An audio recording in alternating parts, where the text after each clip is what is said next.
Easy gardening Kolkata আপনাদের সবাইকে স্বাগত। ভিডিওর মধ্যে আরেকটি ভিডিও নিয়ে।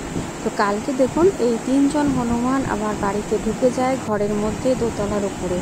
তো সেখানে এসে রীতিমতো 1 ঘন্টা ধরে কিন্তু ছাদ বাগানে তো গেছেই, তার সাথে সাথে কিন্তু এই জানলাতে যেহেতু ঘরের মধ্যে চলে এসে কিন্তু 1 ঘন্টা কিন্তু বন্দি হয়েছিলাম আমি ওদের সঙ্গে। তার বিস্তারিত ভিডিওটা আমি কালকেই শর্ট ভিডিওতে শেয়ার করেছি। আজকে একটু দেখালাম যে ওরা পরের দিন আমি ছাদে এসে দেখছি যেহেতু জামরুল গাছে প্রচুর জামরুল ধরে আছে, যে জামরুলগুলো ওরা কিছু করেছে কিনা। তো এসে দেখছি যে না, জামরুল গাছে কিন্তু কিছুই করেনি। তবে ছাদে কিন্তু এসেছিলো, কারণ চিলেকোঠার উপরে যে ঢ্যাঁড়স গাছ আছে সেখান থেকে কিন্তু ঢ্যাঁড়সটা তুলে খেয়েছে। আর পাশেই ছিল হচ্ছে ঝিঙেটাও কিছু করেনি, আর জামরুলটাও কিন্তু কিছু করেনি। তো এই ছিল কালকের হনুমানের গল্প। আর আজকে যেটা আপনাদের সঙ্গে শেয়ার করবো সেটা হচ্ছে এই দেখুন হচ্ছে ঝিঙের বীজ, যেটা আমি বীজ পাকিয়েছিলাম। তো এই বীজটা আমি রোদে শুকিয়ে তারপর আমি এই লাউ গাছটা দেখুন এখানে কীরকম খারাপ হয়ে এসছে গোড়ার দিকটা, সেটাও আমি আপনাদেরকে দেখিয়েছিলাম, যেখানে আমি অ্যালোভেরা জেল লাগিয়ে দিয়েছিলাম। তো তারপরেও দেখছি জায়গাটা কেমন ভেজা ভেজা থাকছে, একটা কষ মতো বেরোচ্ছে। তো আজকে আমি নিয়ে চলে এসেছি কিছুটা হলুদ গুঁড়ো। তো এই হলুদ গুঁড়োটা দেখুন খুব ভালো করে আমি এখানে লাগিয়ে দিচ্ছি। তো কোনো লাউ গাছে যদি আপনাদের এরকম হয় বা কোনো গাছে যদি এরকম মনে হয় যে কোনো কষ বেরোচ্ছে লাগাতার, সেক্ষেত্রে কিন্তু এরকম হলুদ গুঁড়ো কিন্তু লাগিয়ে দিতে পারেন খুব ভালো করে। তাতে কিন্তু গাছটা আস্তে আস্তে কিন্তু ঠিক হয়ে যাওয়ার সম্ভাবনা থাকে। তো আমি এখানে গাছটায় হলুদ দেওয়ার পরে গাছটা কেমন আছে সেটার বিস্তারিত ভিডিওটাই কিন্তু এই ভিডিওতে আপনাদের সঙ্গে শেয়ার করব। তো যেদিন আমি হলুদ গুঁড়োটা লাগিয়েছিলাম সেই দিনই গাছের মধ্যে দিয়ে দিয়েছিলাম কিছুটা চা পাতা, কারণ লাউ গাছটা যেহেতু খারাপের দিকে চলে যাচ্ছে আর যাতে গাছটা নষ্ট হয়ে যায় যদি, তার জন্য কিন্তু আমি 4টে ঝিঙের বীজ বসিয়েছিলাম। তো সেই 4টে ঝিঙের বীজ থেকেই কিন্তু চারা হয়েছে। তো দেখলেন তো, নিজের ছাদ বাগানে বীজ তৈরি করে সেই বীজ যদি বসানো যায় তাহলে কিন্তু প্রত্যেকটা বীজ থেকে চারা হয়। সেটা কিন্তু আমি সেদিনই আপনাদের সঙ্গে শেয়ার করেছিলাম। তো দেখুন প্রত্যেকটা বীজ থেকে 4টে বীজ দিয়েছিলাম, কারণ আমার মনে হচ্ছিল লাউ গাছটা হয়তো নষ্ট হয়ে যাবে। তো যাতে এই বড় জায়গাটায় আমার লাউ গাছটা নষ্ট হতে হতে যাতে এখানে 4টে ঝিঙে গাছ রেডি হয়ে যায়, সেই জন্য আমি কিন্তু ঝিঙের বীজটা এর মধ্যে বসিয়ে দিয়েছিলাম। এবং পরীক্ষামূলকভাবে আমি একটু দেখেও নিলাম যে ঝিঙের বীজ থেকে ঝিঙের চারা বেরোচ্ছে কিনা। তো দেখলেন তো ঝিঙের চারাও বেরিয়ে গেছে, 4টে দানা থেকেই 4টে বীজ চারা বেরিয়েছে। আর লাউ গাছটাও কিন্তু একদম ঠিকঠাক আছে।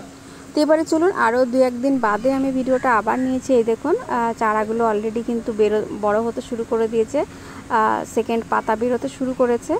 আর লাউ গাছটাও কিন্তু মোটামুটি ঠিকঠাকই আছে। তো এখানে যে হলুদটা লাগিয়েছিলাম তো সেটা মোটামুটি শুকিয়ে গেছে। তো আবার কিন্তু আমাদেরকে হলুদ কিন্তু আরেকটু লাগিয়ে দিতে হবে। তো এরপরেই হচ্ছে পরের দিন আবার আমি ভিডিও নিয়েছি। দেখুন 1 দিন পরে এই দেখুন লাউ গাছের চারাটাও যেমন বাড়ছে, তার সাথে সাথে কিন্তু লাউ গাছের গোড়াটা কিন্তু একদমই ঠিক আছে।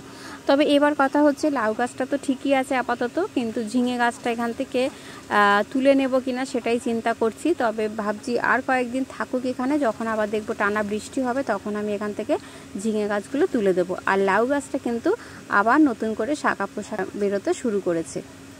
তো আমার ছাদ বাগানে এই মুহূর্তে এখন 3টে লাউ গাছ আছে, যেটা কিন্তু বেশ খুব ভালো বাড়তে শুরু করেছে। আর এই দেখুন যে ট্রের মধ্যে আরও 2টো লাউ গাছ আছে, তার মধ্যে থেকে একটা লাউ গাছ কিন্তু অনেকটা বড় হয়ে গেছে এবং গাছে কিন্তু ফুল চলে এসছে। আর এর মধ্যে কিন্তু লাউয়ের জালিও ধরে গেছে। আর পরের দিন আবার আমি দেখুন এখানে এসে দেখছি যে লাউ গাছের আবার নতুন করে ডগা বেরিয়েছে। তার মানে এই লাউ গাছটা কিন্তু এই মুহূর্তে আর হয়তো খারাপ হবে না। তবে লাগাতার যদি বৃষ্টি হতে থাকে সেক্ষেত্রে যদি লাউ গাছটা খারাপ হয়ে যায় তো সেটা একটা সমস্যা আছে। কিন্তু যতক্ষণে লাউ গাছটা পুরোপুরি খারাপ হচ্ছে ততক্ষণ কিন্তু আমি লাউ গাছটা এখানেই থাকবে। আর যে ঝিঙে চারাগুলো আছে ওগুলো আরেকটু বড় হয়ে গেলে মাটি সমেত আমি ওখান থেকে তুলে নেব।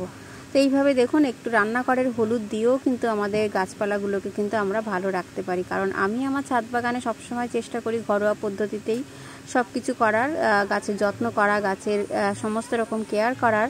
তো সেরকমই দেখুন লাউ গাছটাকেও আমি একদম ঠিক করে ফেললাম মোটামুটি। আশা করছি লাউ গাছটা আর নষ্ট হবে না।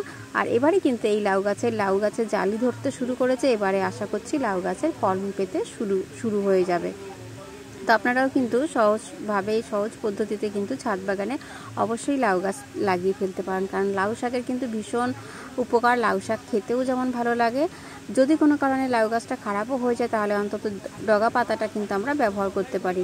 আর লাউ যদি না হয় তাহলেও কিন্তু আমরা শাকটা কিন্তু খেতে পারি। তো সেই জন্য অবশ্যই আমাদেরকে কিন্তু ছাদ বাগানে একটা দুটো যদি লাউ গাছ তৈরি করতে পারি। আর দেখুন কতটা লতি ওপর দিকে চলে যাচ্ছে, আর এরপরে কিন্তু একদম চিলেকোঠার উপরে চলে যাবে এই লাউ গাছটা।